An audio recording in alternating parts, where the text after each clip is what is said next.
ඒ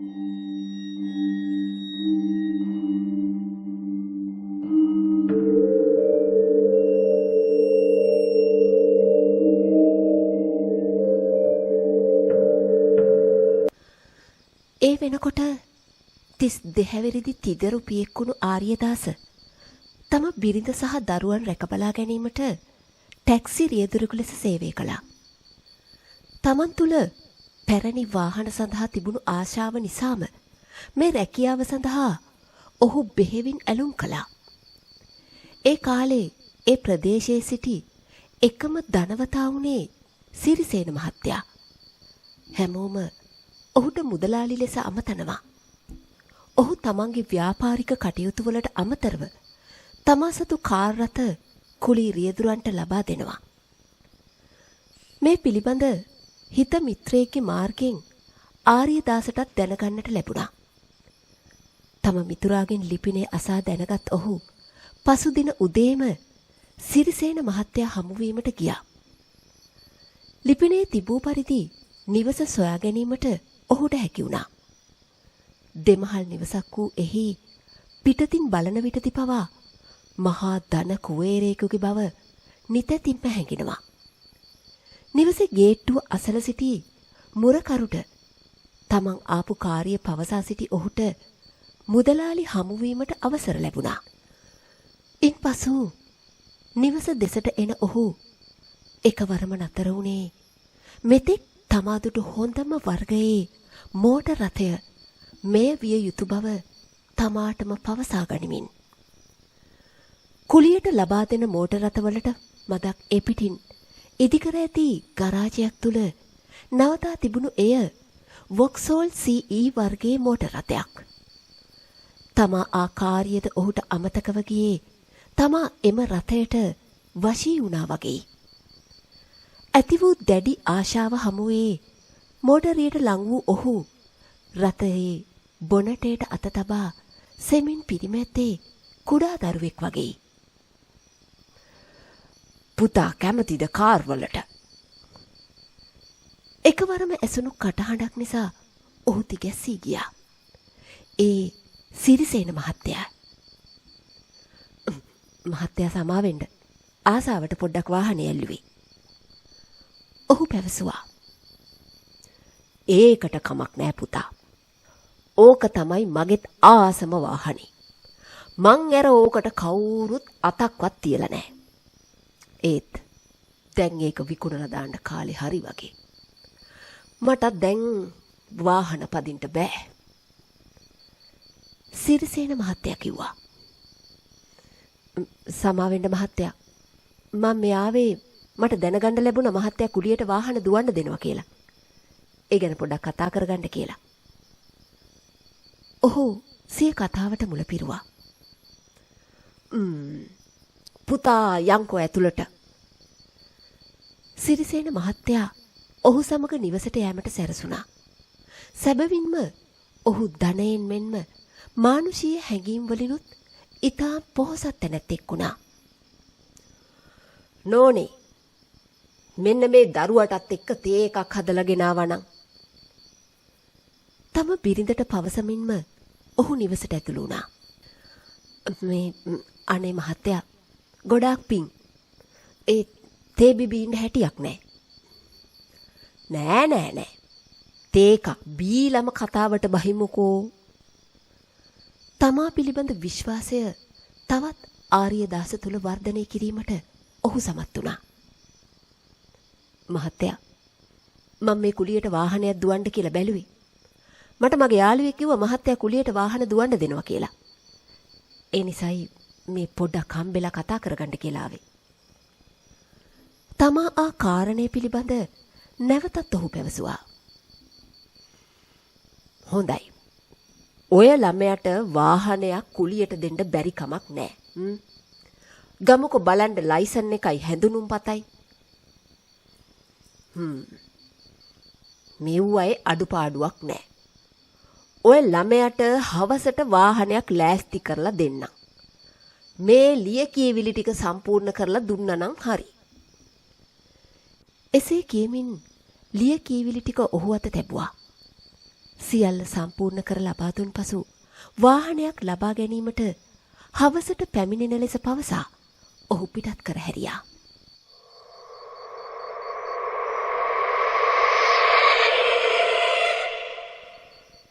මහත්තයා මේ ළමයානේ එමුකෝ වාහනේ බලන්ඩ. ඔහු වාහනේ තිබුණු දෙසට ගමන් කළා. තමා මුලින් දුටු මෝටර් රථය තරම් හිත නොගියත් ලැබුණු අලුත් රථයටත් ඔහු අකමැත්තක් දැක්ුවේ නෑ. පුතා කැමතිද මේ වාහනේට? මේකත් වැඩිය කවුරුවත් දුවල නෑ. එසේ කියමින් කාරයේ යතුර ඔහු අත තැබුවා. බොහොම ස්තුතියි මහත්තයා. මේකට මං කැමතියි. එහෙනම් කතා කරගත්තු විදිහට මහත්තයාට හැම සතියෙම ගාස්තුව වෙලාවට ගෙනත් දෙන්නම්. එහෙමනම් මහත්තයා මං ගිහිල්ලා එන්නම්. තම නව කුලී රථයට නැග ඔහු පිටව ගියා. මේ වන විට ඔහුගේ රැකියාවට දැඩි ඉල්ලුමක් තිබුණු නිසා අතමිට සරු වෙන්නට පටන් ගත්තා. ඔහු සෑම සතියකම નિયમિત වේලාවට සිරිසේන මහත්තයාට ගාස්තුව වැඩිපුර මුදලක් සමගම ලබා දෙනවා. මේ හේතුව නිසාම ඔහු සිරිසේන මහත්තයාගේ සමීපතමයෙකු වුණා. මෙසේ කාලය අවුරුද්දක් පමණ ගත වුණා. සිරිසේන මහත්තයා හෘදයාබාධයක් නිසා මිය ගියා. ඉන් කීප මාසයකට පසු 1984 මහා ගම් වතුර ඇති වුණා. එයින් සිරිසේන මහත්තයාට හිමි නිවස මෙන්ම ඔහුගේ මෝටර් රථ නවතා තිබුණු රථගාලත් සම්පූර්ණයෙන්ම යට වුණා. දින කීපයකට පසු ගම් වතුර බැස ගියා. ඔවුන්ට දකින්නට ලැබුණේ පෙර තිබුණු ලස්සන මෝටර් රථ වෙනුවට මඩ වලින් වැසී දිරා යමින් පවතින මෝටර් රථ පෙළක්. මේ සිදුවීමෙන් පසු සිරිසේන මහත්තයාගේ බිරිඳත් මෙම ප්‍රදේශය අත්හැර යාමට තීරණය කළා. තම සැමියාට අයත් මෝටර් රථ මෙන්ම නිවසද විකුණා දැමීමට ඇය තීරණය කළා. සිරිසේන මහතාගේ බිරිඳ මෝටර් රථ පෙළ විකිණීමට තීරණය කර තිබීම මේ වන විට ආර්යදාස තමාගේ වාසියට හරවා ගත්තා. මඩවලින් වැසී දිරා යමින් තිබුණත් සිරිසේන මහතයාගේ මෙන්ම තමාගේද ප්‍රියතම මෝටර් රථය වුණු වොක්සෝල් රථය ඔහු මිලදී ගැනීමට සිතුවා. නෝනා, දැන් ওই කාර් ටික කීයකටද දෙන්න හිතන් ඉන්නේ? අනේ ළමයෝ, ඔය දිරච්ච යකඩ ගොඩවල් කොහොම විකුණලා දාන්නද මන්දා? ඇරත් ඔය වගේ සවුතුණු වාහනයක් ගන්න මිනිස්සු කැමති වෙන එකකුත් නැහැ. ඒක නම් ඇත්ත නෝනා. ඔය ටික සුද්ධ කරලා එන්ජිම වැඩ කරන තත්ත්වයට ගත්තනම් දෙත හැකි. මම මේ නෝනාගෙන් අහන්නමයි උන්නේ. අර මහත්තයාගේ වොක්සෝල් එක කීයකටද දෙන්න හිතාගෙන ඉන්නේ? හිතාගන්න බෑ දරුවෝ. ඕක ගොඩාක් වටින එකක්. හේ දැන් තියෙන තත්වෙත් එක්ක ඕකට ඒ හැටි ගාණක් කියන්න බෑ. නෝනා හිතලා ගාණක් කියන්න. මං කැමති ඒක ගන්න. ඒ වන විටත් මඩ තට්ටුවකින් වැසී බාගෙට දිරා යමින් තිබුණු රථයේ දෙස බලමින් ඔහු සුසුමක් හෙළුවා. ඔය ළමයට හින්දා ඒ හැටි ගාණක් කියන්නත් බෑ. අනික ඔය යකඩ ගොඩ ආයේ හදන්න නම් මහා ගාණක් යාවි. ඒකට කාර්යයක් නෑ නෝනා. ගාණක් කිව්වනම් මං කැමතියි ඕක අරගන්න. දෙදෙනාගේ සංවාදයෙන් පසු සිරිසේන මහත්තයාගේ බිරිඳ එවකට විශාල වටිනාකමකින් යුත් වොක්සෝල් රථය රුපියල් 15000ක මුදලකට ආර්යදාසට විකිණීමට තීරණය කළා. රථයේ සියලු ලියකියවිලි සකසා නීත්‍යානුකූලව වොක්සෝල් රථය ආර්යදාසට ලැබුණේ ඔහු තුල වූ සියලු බලාපොරොත්තු සඵල කරමින්.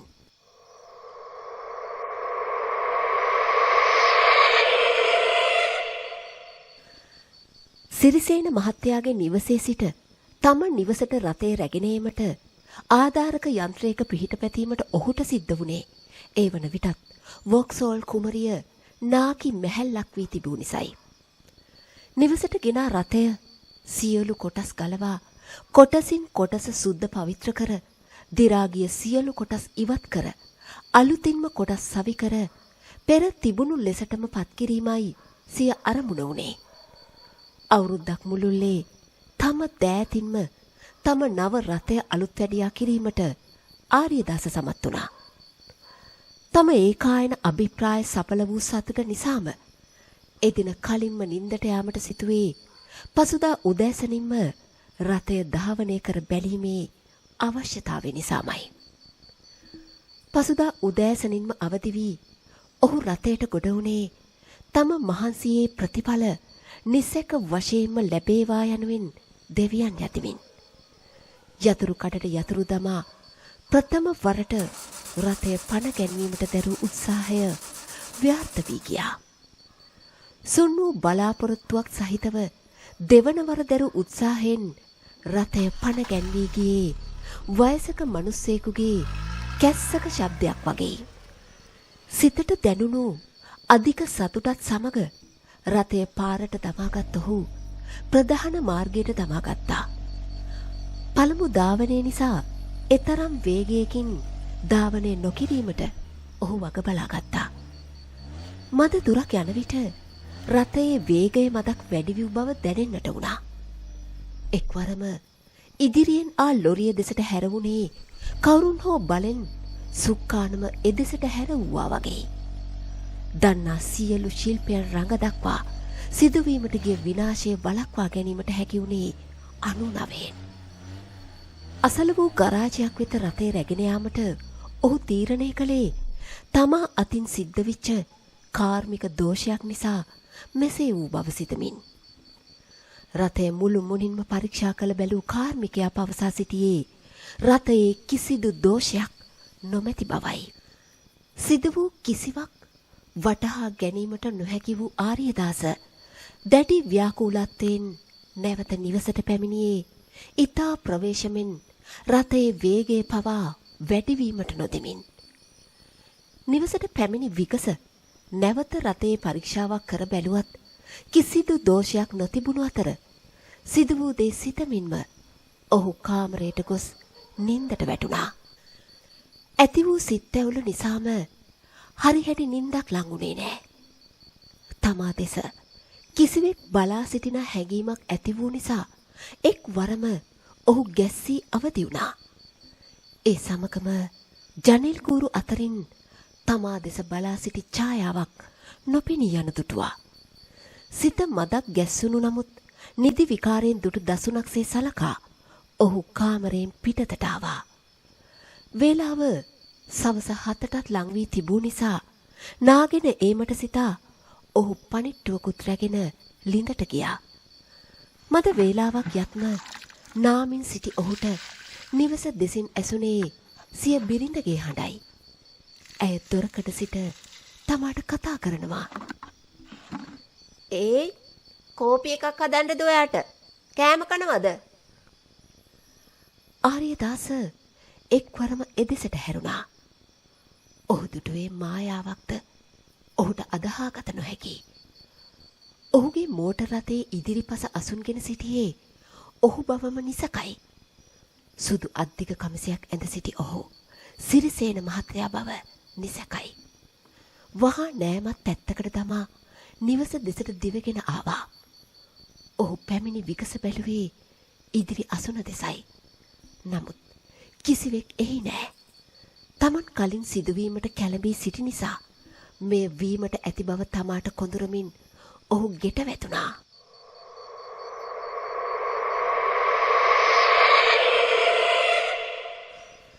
දවස මුළුල්ලේම වගේ සිදුවුණු සිදුවීම් වලින් හෙම්බත්ව සිටි ආර්යදාසට රාත්‍රිය පුරාවට නම් සුව නින්දක් ළඟා වුණේ නෑ. රාත්‍රිය පුරාවටම නිදි වර්ජිතව සිටි ඔහු හිරු උදා වී එළිය වැටෙන විටම ගියේ තමාගේ මෝටර් රථයේ තිබුණු තැනටයි. සෙමෙන් මෝටර් රථය අසලට ලං වූ ඔහුට පෙර නොදැනුණු ලෙස දරාගත නොහැකි වූ දුර්ගන්ධයක් මෝටර් රථය අසලින් දැනෙන්නට වුණා. මේ උදේ පාන්දර මොන ජරාවක්ද මන්දා. ෂි මිනි කාර් එකකවත් මෙච්චර ෆෝමලින් ගඳ නැතුව ඇති. යකෝ ඇත්තටම ෆෝමලින් ගඳයිනේ. ඔහු කටට ආ පමණින් රථය මිනී ගෙනියන රථයකට සමාන කළේ එයින් ෆෝමලින් දුර්ගන්ධයක් වහනය වන නිසයි. නමුත් එය සැබවින්ම ෆෝමලින් ගඳක් බව වැටහුණේ ඔහුගේ ඔළුවත් අවුල් ජාලයක් කරමින්. සෙමින් රථය වෙත කිට්ටු වූ ඔහු රථයේ ඉදිරිපස දොර යම් සැකයක් සිතේ සංගවාගෙනම විවෘත කළා. දොර විවර වනවා සමගම ආ ෆෝමලින් ගන්ධය නහය හරහා මොලේ තෙක්ම ගමන් කළේ සියලු නහර කැඩී යන්නක් මෙන් දැඩි හිසේ වේදනාවක් ගෙන දෙමින්. විවර වූ දොරින් ඉදිරි අසුන දෙස බැලූ ඔහුගේ හිස කැරකෙන්නක් මෙන් ඔහු හිස බදාගත්තේ පෙර දින සවස දුටු සිදුවීම සත්‍යක් වූ බව සනාථ වූ නිසයි. පෙර දින සවස ඔහු දුටු පුද්ගලයා සිටි අසුන මඩවලින් නැහැවී තිබුණා. සුක්කානම ජියරේ පවා මඩ ගැල්වී ඇති බව දුටුවේ එවිටයි. යම් තැති ගැන්මක් සිතේ හටගත්තත් කුඩා කල සිට මෙවැනි සිදුවීම් වලට මුහුණ දී ඇති නිසා තම බිය යටපත් කරගත් ඔහු ගුරුන් වහන්සේ කෙනෙකුගේ පිහිට පතන්නට සිතාගත්තා. තම බිරිඳට සිදු වූ සියල්ල පවසා මුහුණකට සෝදා ඇඳුමක් දාගත් ඔහු පාරට බැස්සේ තම මිතුරෙකුගේ නිවසට යෑමට සිතායි. තම හිත මිතුරන් කීප දෙනෙකුටම පවසා ගුරුන් වහන්සේ කෙනෙක් පිළිබඳ තොරතුරු සෙවීමට පටන් ගත්තා. මෙලෙසම ටික දිනක් ගත වුණා. නිවසේ තත්ත්වයක් පෙර තිබූමෙන් යහපත් නෑ. නිවසියන් ලෙඩවීමට පටන් ගත්තා. පිසින බත් මුට්ටියේ කවුරුන් හෝ වැලි දමන්නාක් මෙන් සෑම දිනකම වැලි අහුරු මත වුණා. පිසින ආහාරවල කිසිදු රසයක් නැතිවන්නට වුණා. නිවසේ සාමකාමී බවත් ක්‍රමක්‍රමයෙන් පහවී ගියා. එදින රාත්‍රියේදී කලින්ම නින්දට වැටුණු ආර්යදාස කල්පනා කරමින් සිටියා. මද වේලාවක් යත්ම ඔහුගේ දැස් අඩවන් වන්නට වුණා. අඩවන් වූ දැසින් ඔහු දුටුවේ දොර රෙද්දට මුවා වී තමා දෙස බලා සිටින ඡායාවක්. ඔහුගේ දැස් අඩවන් වී ගොස් නින්දට වැටුණා. මද වේලාවක් යත්ම තමාගේ හුස්ම හිරවෙන බව දැනී ආර්යදාස අවදි වුණා. අඩ අඳුරේම තමාගේ ගෙල සිර කරගෙන සිටින සිරිසේනගේ රූපය මනාව දැක ගන්නට ලැබුණා. කෙතරම් විරයොදා ඇඳෙන් නැගිටීමට තැත් කළත් ඔහුගේ උත්සාහය ව්‍යර්ථ වී ගියේ සිරිසේනගේ ග්‍රහණයට ලක් වී තමාගේ අවසාන හුස්ම පොද වාතලයට එක්වන බව පසක් කරමින්.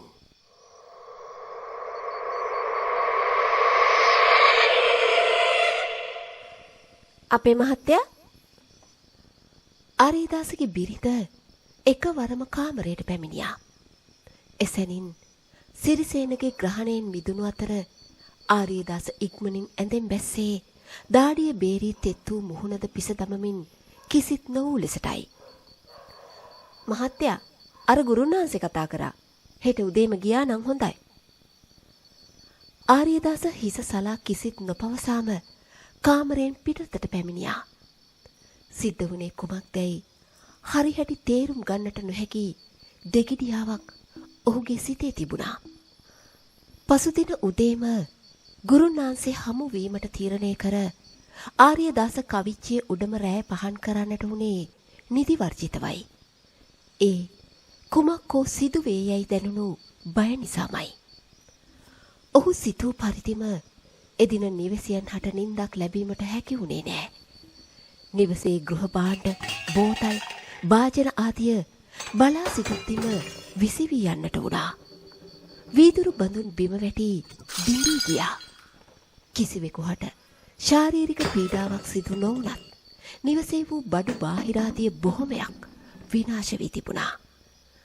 පසුදින එළිය වැටෙද්දිම ගුරුන් වහන්සේ හමුවීමට යෑමට ආර්යදාස සූදානම් වීමට සිතා මුහුණකට සෝදා ගැනීමට ලිඳට ගියා. මුහුණකට සෝදාගෙන ඒමට සැරසුණා. නිවස දෙසට ඒමට අඩියක් තබනවත් සමගම තමාව පිටුපසට අදිනවා දැනෙන්නට වුණා. ඒ සමගම ඔහු බිම ඇත වැටි ලින් ගැට්ටේ හිස නොවැදී බේරුණේ 99න්. අමාරුවෙන් නැගිටගත් ඔහු ඉක්මනින් ගොස් සූදානම් වුණේ ගුරුන්නාන්සේ හමුවීමට යෑමටයි. ආර්යදාස කාර්යයට ගොඩ වුණා. ඒ සමගම පෙර දිනක දැනුණු ෆෝමලින් ගත දැනෙන්නට පටන් ගත්තා. අතකින් නාසය තද කරගෙනම කාර්යය පිටුපසට ගැනීමට සිතා ඉදිරි කණ්ණාඩිය දෙස බැලූ ඔහුගේ සර්වාංගයම සීතල වී ගියා. පිටුපස ආසනයේ සිටියේ සිරිසේන මහතාගේ අවතාරයයි. කළු ඉඟිරියාවක් නොමැති වල ගැසුණු දෙනෙත් යුගල තමා දෙසට එල්ල වී තිබුණා. ශරීරයේ ඇටසැකිල්ලක් වාගේ. ඔහු ඇඳ සිටි ජාතික ඇඳුමේ සරම කොටසේ මඩ තැවරී තිබුණා.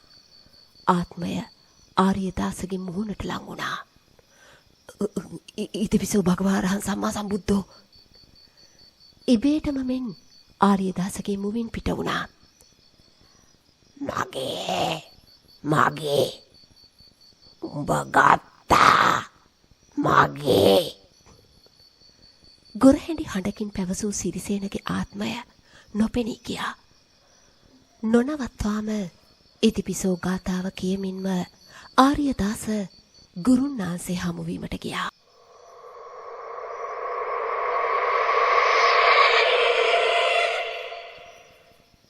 මහත්තයා උදෙන්ම ආපු එක නම් හොඳයි. ඊයේ රාත්‍රියේ කරදරයක් හැම උනේ නෑ නේද මහත්තෙලට? ආර්යදාස සිදු වුණු සියලු දේ අකුරක් නෑර ගුරුන්නාන්සේට පැවසුවා. මහත්තයෝ මහත්තෙලා ඔය තරමින් බේරුණා ඇති. ඕක මහා බලගතු ආත්මයක්. තණ්හාවෙන් ආපු ආත්මයක් යවන එක ලේසි පාසු වැඩක් නන් නෙවෙයි. එසේ පැවසූ ගුරුන්නාන්සේ ඔහු සමගම දේවාලයට ඇතුළු වුණා. පෙර සූදානම් කර තිබූ පරිදි ශාන්ති කර්මය පටන් ගත්තා. ශාන්ති කර්මය අවසන් කිරීමට භූතාත්මයට කුකුල් බිල්ලක් දීමට සූදානම් කර තිබුණා. බිල්ල කැප ගැනීම ප්‍රතික්ෂේප වුණා. කෝප වූ ගුරුන්නාන්සේගේ දක්ෂකමටම බිල්ලක් නොදීම ආත්මය පළවා හැරියා. දැන් තත්ත්වය සාමකාමී. නිවසේ ප්‍රශ්නත් අහවරයි. මෙලෙස සතියක් පමණ ගත වුණා. එදින කෙම්මුර දිනයක්. ආර්යදාසගේ රැකියාව වුණේ කුලී රත පැදවීම නිසා ඔහුට එදින 6 එකක් කෑමට සිදු වී තිබුණා. වේලාව සවස 7ට ආසන්නයි. තමාගේ ගැනුම්කරුගේ නිවස ඉදිරිපිට ආර්යදාස රථය නතර කළා. ඒ සමගම පිටතට ආවේ කාන්තාවක්. ඇය කාරයට ගොඩ වුණේ ලෙන්ගතු සිනහවකින් මුව සරසා ගනිමින්. නෝනට කොහෙටද යන්න ඕන? මාව මහරගමට එක්කන් යන්න. ඇය පැවසුවේ එපමණයි. ආර්යදාසත් රථය පණ ගන්වා ගනිමින් ගමන් ආරම්භ කළා. පැය කීපයකට පසු ඔවුන්ගේ ගමනාන්තය ළඟා වුණා.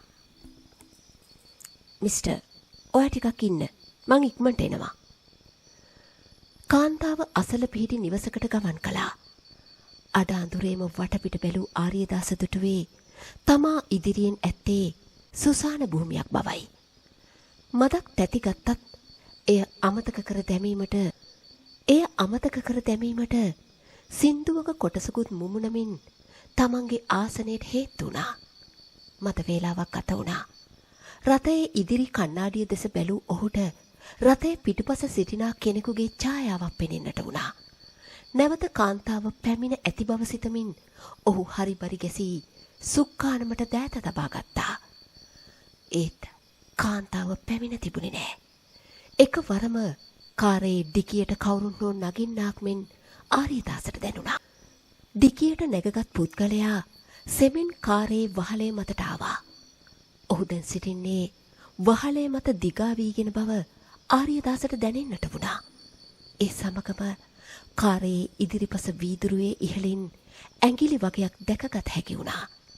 ඒ අත සෙමින් මැණික් කටුව දක්වාම පහළට එන අයුරු ආර්යදාස ඇස් පිල්ලන් නොකසාම බලා සිටියා.